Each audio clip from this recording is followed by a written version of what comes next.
Federal Hocking teams traveled to Reedsville this week to take on Eastern, and the outcomes were very much so the same. Reporter Rachel Wallbrown joins me now, and she has all the details.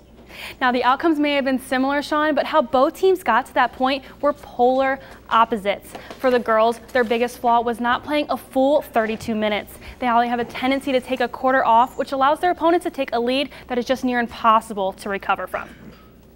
Hannah Dunphy was just a monster against Eastern. She managed 2 steals and 5 points, and that was all just in 45 seconds. It was a tie game heading into the half, but by trapping Fed Hock in the corners, the Lady Eagles pulled ahead in the third with 16 unmatched points. Coach Jeremy Tolson said that this has been an ongoing issue, but if they could play all 4 quarters the way they play their usual 2 to 3, the outcomes of these games could be a lot better. So switching over to the boys team, Rachel, what has the weakness been that led them to lose to a previously winless team? I would have to say fouls played the biggest role in both of the Lancers' losses this week, Sean. They walked away with 20 fouls against Trimble on Tuesday, and they carried that same overly aggressive play into Friday when they racked up 26 big fouls against Eastern.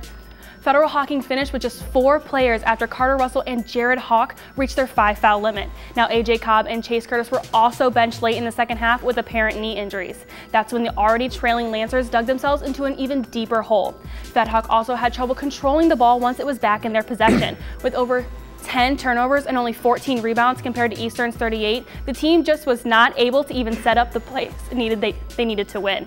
If you ask me, though, this is just a hiccup in their road to a 500 season. If Federal Hocking can cut back on the mistakes and just play basketball, the end of the season could look a lot different than the first half. We'll see.